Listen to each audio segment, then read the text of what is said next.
Alright, hey guys. This video tutorial is going to cover the first part. I'm going to break this up into two sections, I believe, for exercise 3, sitescaping. Really, this is going to run through the steps in Rhino to work with. So it's going to run through creating the polyline surfaces, create surfaces, using the Bullion tool, and then working your way to exporting STL files, one for the site base that's going to have the topography on it, and one for the site intervention as STL files for Slicer. So the first step here, and just so you can see, this is the file that you're going to get on the OneDrive, so this will be available on the OneDrive. And it has the basic components here. This magenta color, or this violet color, is basically the surroundings of the site. This red area is basically an 11 by 17 blown up to the scale, the 1/8 inch scale. So this is, once you scale it down for what you need, which is part of the exporting process, you're going to have this as a reference, so you know that this is 17 by 11, and that's what you use for that. So that's basically that scaled up. This other line right here, that is the perimeter of the site, and that is based off of what is also in the image is the JPEG of the site plan that I have provided. I had this little red box here, which is now part of the PDF. And there's a JPEG. This is actually a JPEG that I brought into Rhino. And so this is 1 inch that I measured out here. So I use that to scale this piece up. So let me just show you quickly how to do that. I'm going to get on my right layer. I'm going to lock the other layers. I'm going to go into my top view, and I'm going to go to where that file is. Let's see. There we go. So here it is, the JPEG for that. So I'm just going to drag and drop it right into Rhino. And Rhino's going to ask me if I want a picture frame or these other options. Picture frame is fine. So I'll click OK.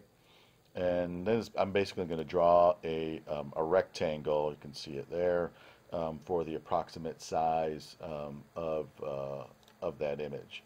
So there it is. Now it's not at the right scale right now because I didn't scale it off of anything, but I do know that from the outside of this line to the outside of that line is 1 inch or 50 feet for, so 1 inch relative to the scale of the map to 1 to 50, but also it's going to be 50 feet in this model because I'm drawing at full scale. So in order to scale it, what I'm going to do is select it, and then I'm going to go here to this box, the scaling tool. I'm going to scale 2D because I just want to scale the X and Y of it, and I'm going to select this corner. I'm going to select the other corner. So this is basically just the reference. It's a little blurry, so it's not going to be absolutely exact, but it's going to be pretty close. So now I have this, and I can scale it up and down. You can see here. Now I don't have anything else that I have to use to scale it. So what I'm going to do, I mean, I could have drawn a line that's to 50 feet and use that as the second reference. That's actually how I did this one. But I think I should be able to just type in 50 feet. So I'll try that, 50 feet. Okay. So that basically said whatever that distance was, I clicked to the end, to the point here. Whatever that distance was, I wanted to then say that I now want that distance to be 50 feet, and it scaled it accordingly. So if I just type in distance just to kind of double check, I'll just check this distance here, 547 4 1/8, and I'll do this one here that I scaled a little bit differently, 547 2 1/2, a little bit differently because I used this line, and it's not absolutely exact, so it was off by a couple inches. So that's going to be pretty much okay, and it's basically just the inexactness of it. This is kind of pixelated, so that's going to be close enough. If you had a better drawing with more crisp line, you can be a lot more exact with that. But for the purposes of this, it should be fine. So I'm going to go ahead and just delete that. You can also bring in just any image that you wanted for this as well. So for example, if you wanted to bring in some other image or line work or what have you, you can do that. I'm just going to use the X2A as an example. Final for print. And I guess I'll just use that one. So again, drag and drop. Picture frame. I'll draw my rectangle. And then there we have it. And if I want to scale it, I know that this is, again, 11 by 17, so I can go back to my scale tool, scale 2D, click this corner, click that corner, and I could scale it up or down. Now right now I did that, and it's totally arbitrary. I don't know what 11 by 17 is. I could do the math on it. So if I'm at an 8, this is supposed to be 1/8 inch scale, 11 by 17, I could say, okay, well, that's 17 inches. And so therefore it would be 17 times 8, which is the feet per inch, and then that times inches would give me this overall distance here. But since I already have that for you, I'm just going to go ahead and move it, and I'm going to use this rectangle as a reference. So I'll go ahead and go back to my scale tool, whoops, scale 2D, select this corner, select this overall corner, and I want it to be referenced to this. So I'll select that other one, and that now is at the appropriate scale. So if I wanted to, in perspective view, I can also just take this other plan right now, just for the purposes of showing, turn that off with the light bulb there. So now I could draw lines or whatever, or what have you, right over that and use that as direct reference. So if you wanted to do something like that, you can. I'm going to flip to a different file. I'm just going to Control Z out of all that I just did. Okay, so again, this is the file that you'll be getting, and I think what I'll do is just turn that off. It's a little bit cleaner. Anyway, so the file that'll be uploaded looks something like this. I have another file that I've been working on, and so you can see what I ended up with here as a beginning intervention on the site. You can see some lines that I created, and all I was doing to create that essentially was, I'm just going to take this, yep, and move it to the side so it's not in the way. These lines are the same as those lines, and then I'll turn the JPEG back on, site JPEG. All I was doing here was really just tracking views to the site, what might be important, which really start to emphasize the importance of this corner. So Jackson and 6th Street, obviously that's a very public corner as you're approaching moving west, or if you're moving south, of course. And then walking, there were some others that I started to track there. But really I was just creating some regulating lines to begin to work with there. And all I did was I got on my right intervention mask is what I was using, so I'm on the right layer, and I click curve, and I just started to click points. And I didn't have the object snap on, so I can kind of just freely create these lines. And right now the ortho is set to on. Down here, ortho on, I could either click that off there so I can have any angle, or if I click it on, if I hold my shift key down, then I can create any angle from that original point. So I just tracked these lines, and it was just a kind of a rough sketch of what I thought could be interesting, and eventually I came up with this as an overall idea. I'll just look at it in perspective there. So let me go ahead and turn this off.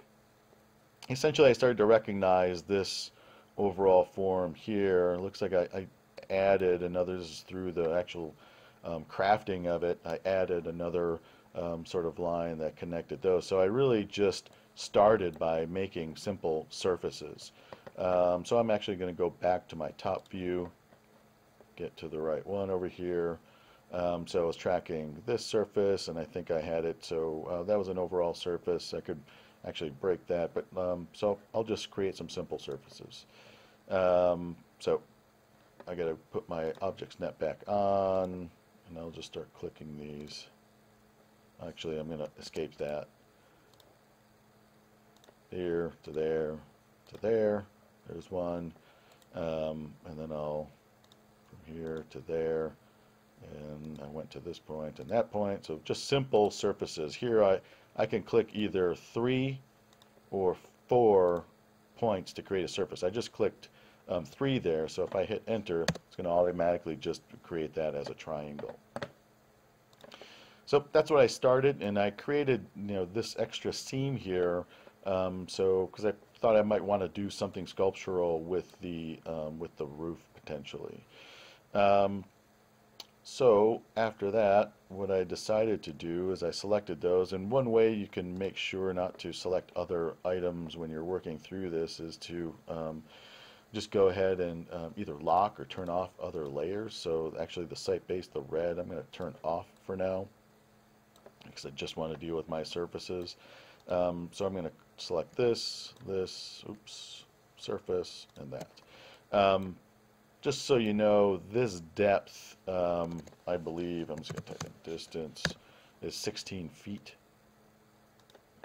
Yep, so that's 16 feet. If you wanted to go deeper, you could also just scale this piece here. So I would go again to my scale tool. In this case, I just want to scale it in 1 dimension. If I want to make it deeper, select this, whatever that distance is, and now from 16 that I know that was, I could add depth. So let's say I wanted it to be 20 feet.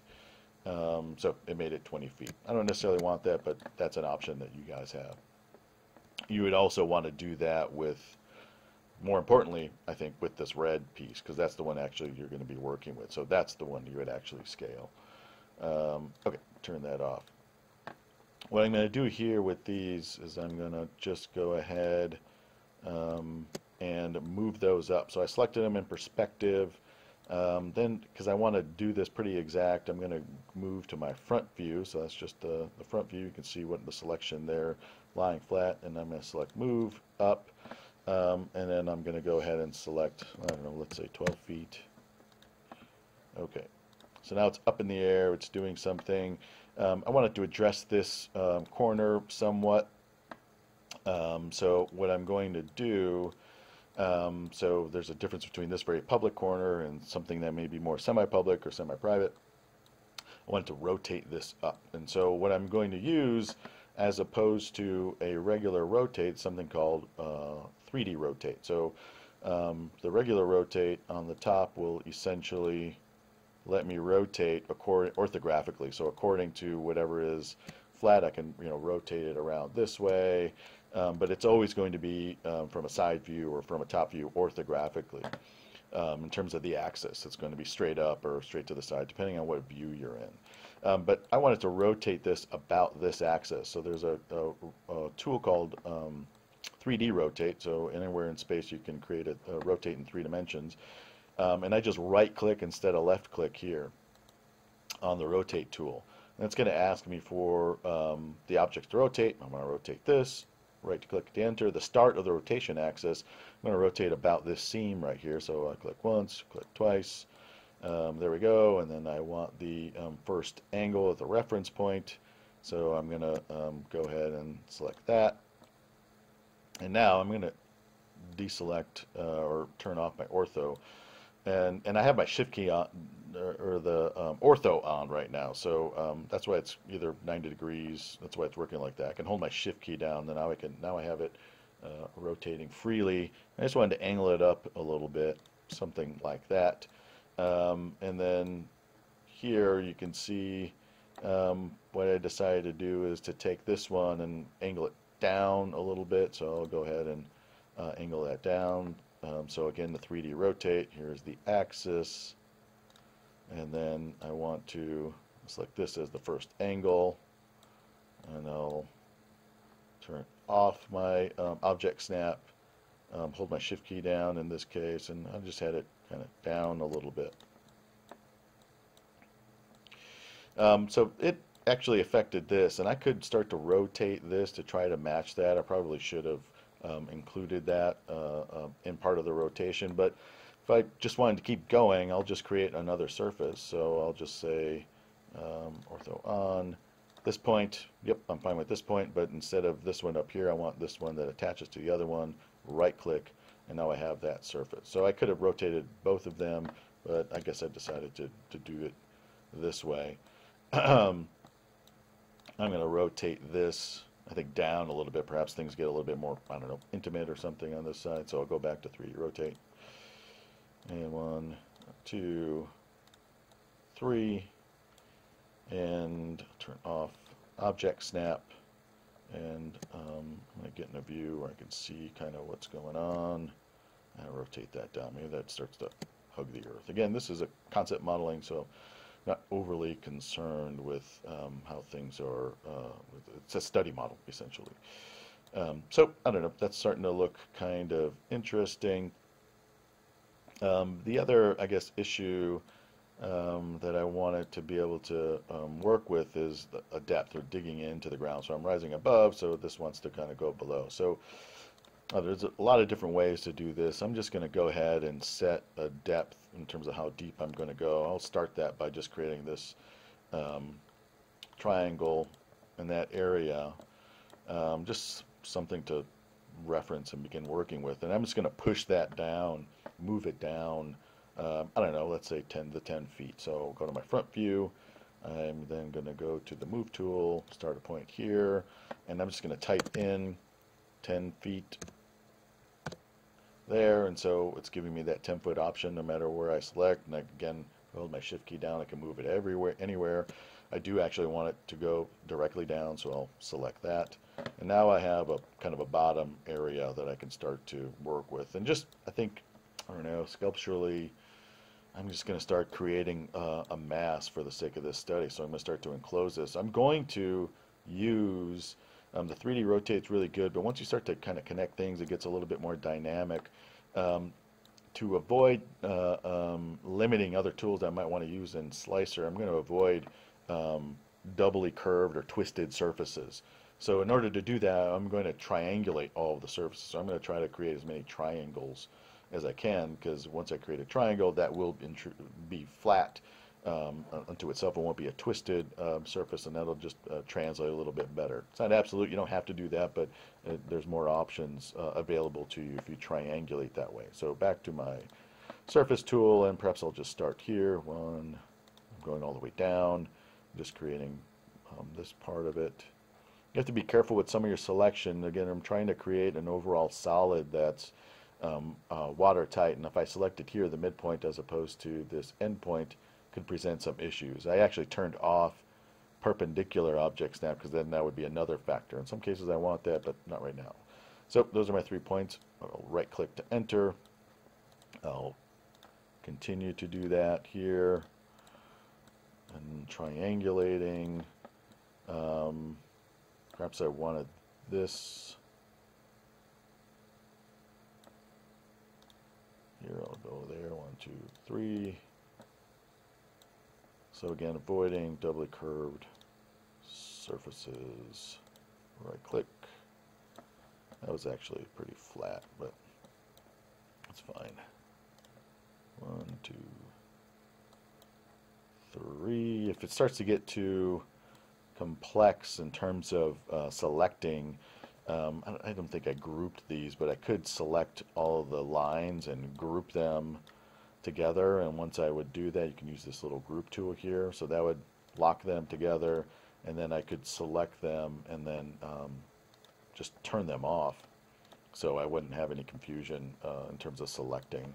Or I could turn off this layer for this part of it, or at least lock it. Maybe I'll lock it, just to make things a little bit easier in terms of creating the surfaces.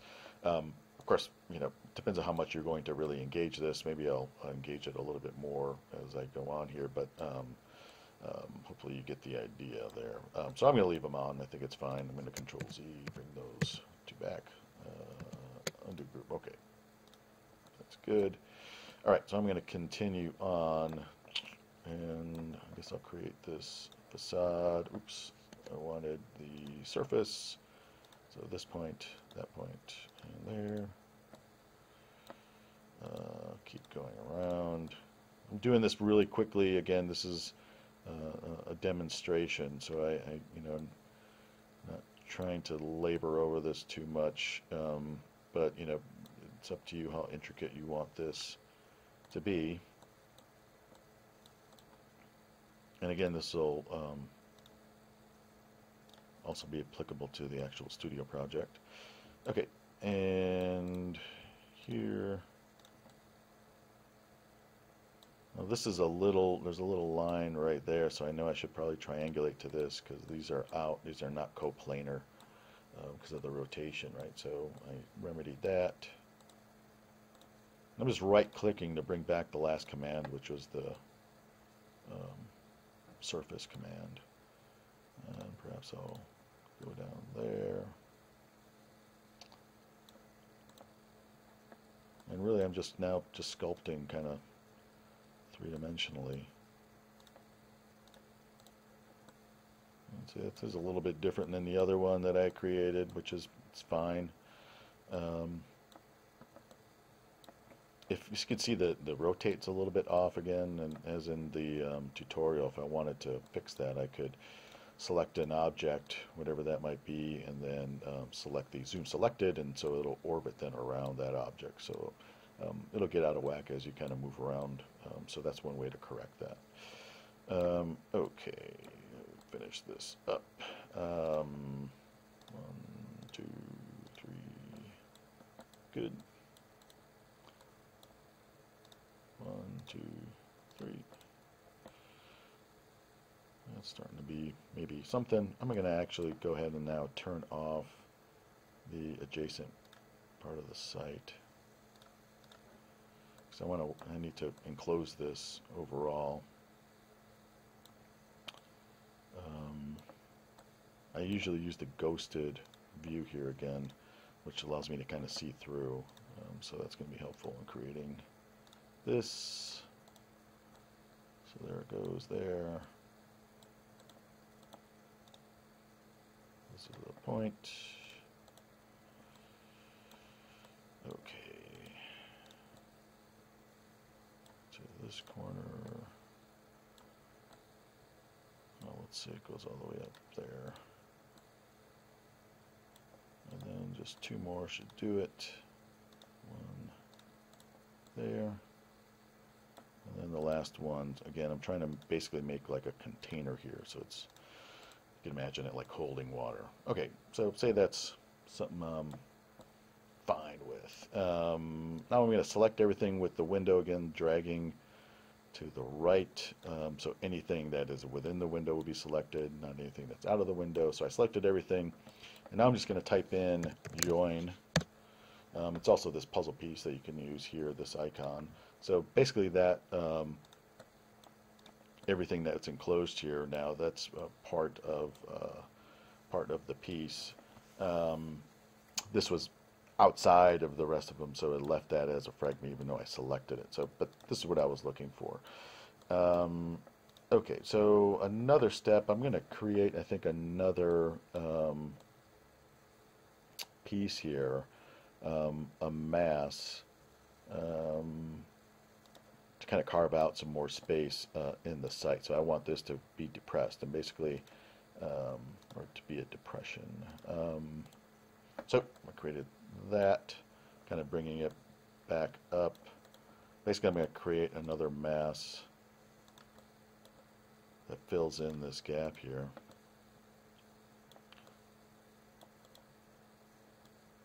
With this kind of, this elbow. And enclose this. Okay, now I'm going to take this, I'm going to just turn it off for a second, because I need to finish enclosing this one.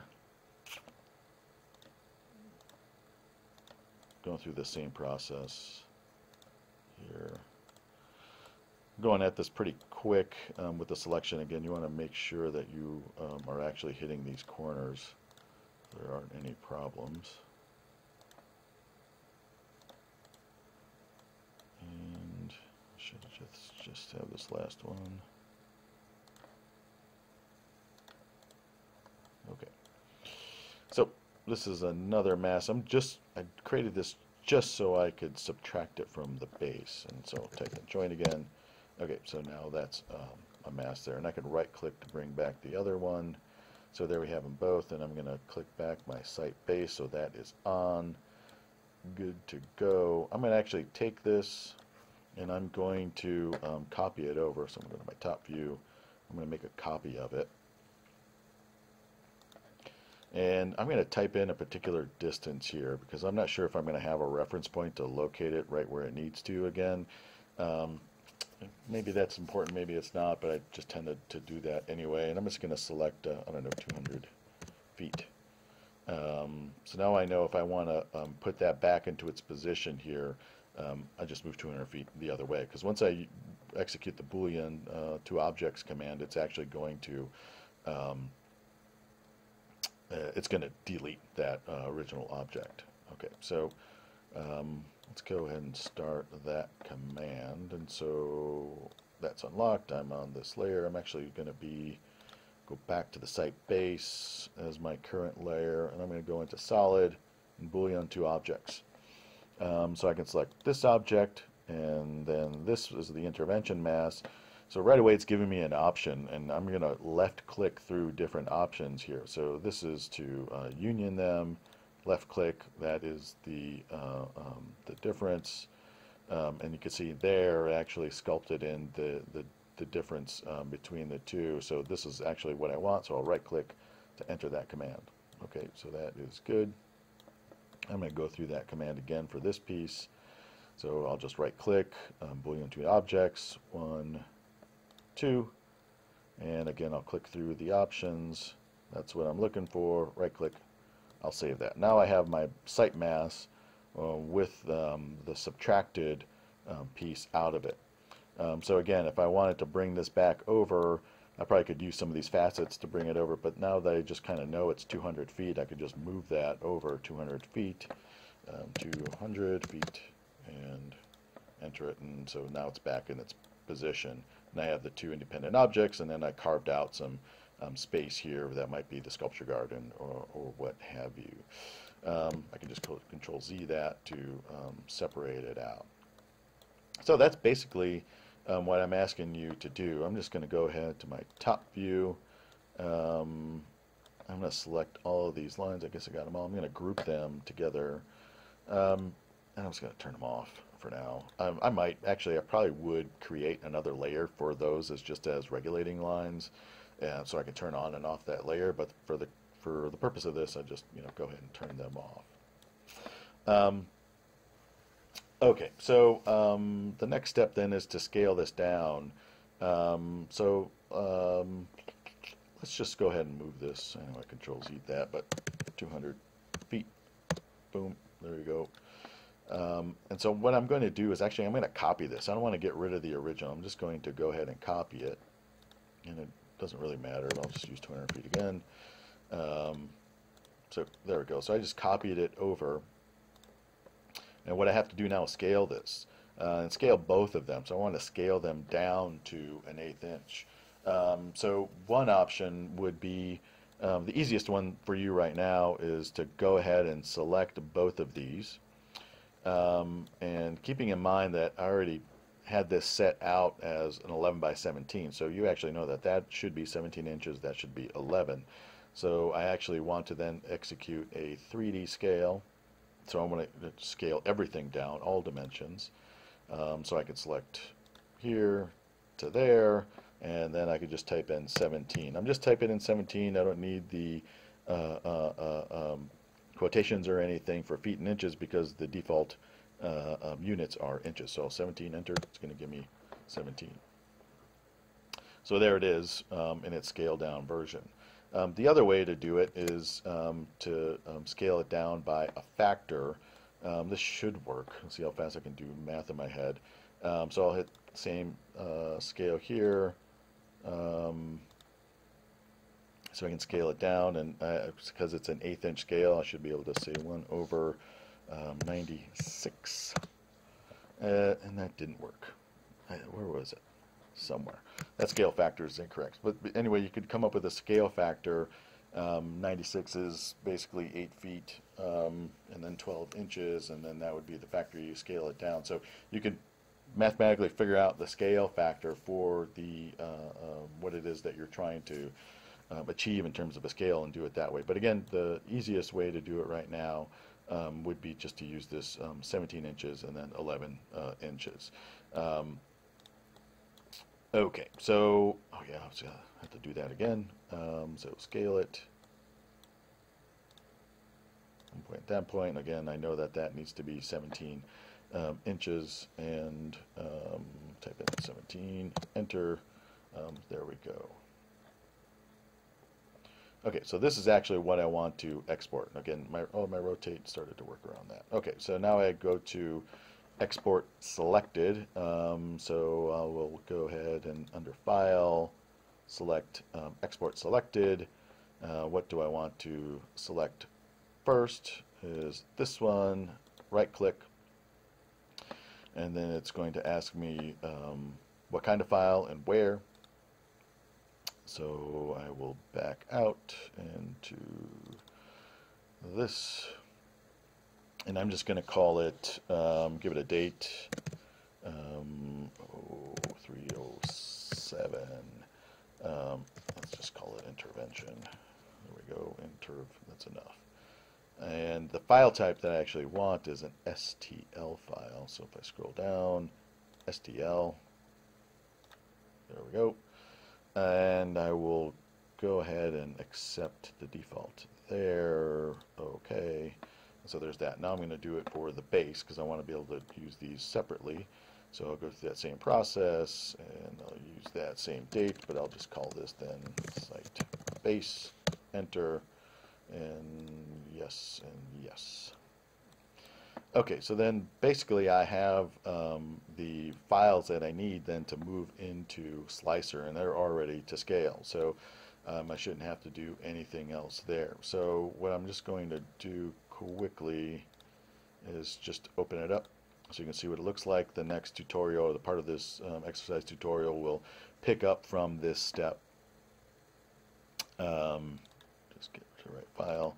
Pick up from this step and then dive deeper into working with Slicer. So here we have the files that I just created. I'm going to go ahead and execute Slicer.